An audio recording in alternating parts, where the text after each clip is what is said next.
সবাই কেমন আছেন? আশা করি সবাই ভালো আছেন। তো আমরা আজকে জম্বি ওয়েবসের কয়েকটা ইভেন্ট নিয়ে কথা বলবো। এটা আজকে আমি ইভেন্টটা পাইছি, এটা হচ্ছে অ্যাডভান্স চ্যালেঞ্জ।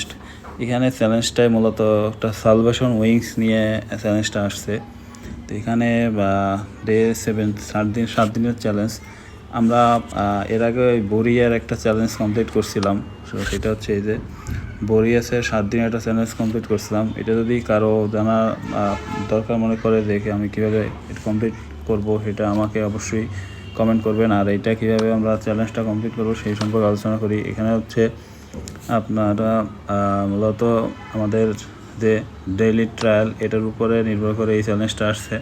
তো আমরা যত বেশি ট্রায়াল খেলবো তত বেশি চ্যালেঞ্জ কমপ্লিট হবে। এখানে দেখতেছেন play the apex trial 1 Times, participant the arena 5 Times, complete escape from test work 30। তো এইগুলো সবই এখানে আছে। যেমন অ্যাপেক্স ট্রায়াল 1 টাইমস, এই যে এটা হচ্ছে অ্যাপেক্স ট্রায়াল। আর আরেকটা আছে অ্যারেনা 5 টাইম। তো guys escape from test work এটা আছে এখানে। তো এই 3টা খেলতে হবে বেশি করে, তাহলে ইভেন্টটা কমপ্লিট হবে। এবং এর পরবর্তীতে ডে 2 ডে 3তে কী আছে ওইগুলো আমরা আস্তে আস্তে এক এক দিন জানতে পারবো। তো আজকের দিনে এইগুলো শেষ করলেই কমপ্লিট হয়ে যাবে মোটামুটি শেষ পর্যন্ত। তো আজকে এই পর্যন্তই, পরবর্তীতে কোনো একটা ইভেন্ট নিয়ে কথা হবে। আল্লাহ হাফিজ গাইস।